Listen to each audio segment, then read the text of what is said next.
We're going to look at transcription, how the DNA is copied to make RNA. The enzyme responsible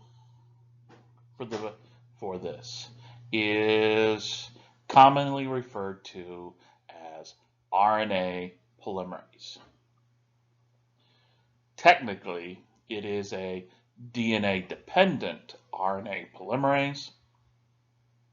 DNA-dependent meaning it reads DNA to make RNA. Okay? The enzyme physically pulls apart the two strands of DNA so that it can go along the template strand, read it, and make the complementary RNA strand. RNA polymerase, unlike DNA polymerase from chapter 14, does not need an open 3' carbon to start from. So there's no need for a primer. There's no need for helicase, single-strand binding protein, topoisomerase, none of that.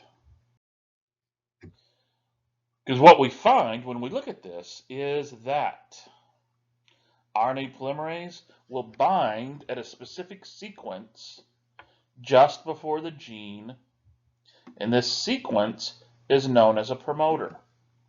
Okay, a promoter. This is a sequence of DNA, AGCT sequence, that is favorable to be initially pulled apart by RNA polymerase, and it also will aid in positioning RNA polymerase just at the beginning of the gene. They call this upstream. Any sequence before the gene is upstream.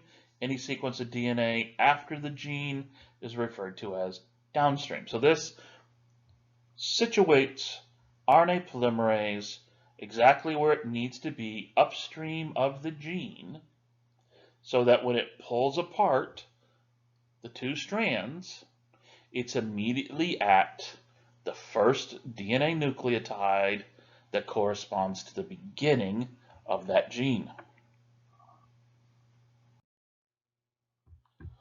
So the promoter, well, in your mind, think of this as a concert promoter, a sports promoter, a book promoter. You know, their job is to get the information out, to get interest in whatever, the book, the game, the concert, to get the interest there and to bring in you, get you wanting to go to that concert, to get that book, whatever. Well, the promoter sequence does the same thing. It recruits in DNA or the RNA polymerase. Turns out there's different promoters. Some are better at recruiting RNA polymerase than others. If there's a promoter upstream of the gene, well, you're going to find that there's also something at the end of the gene. We refer to this as the terminator. Arnold, I'll be back, terminator. In bacteria, the sequence tells the RNA polymerase literally just to fall off. Falls off, transcription, done. We do not find these terminator sequences in eukaryotes. What happens in eukaryotes is that the RNA polymerase gets to the end of the gene and then just keeps going for a bit. And it starts getting a little sloppy in what it puts in.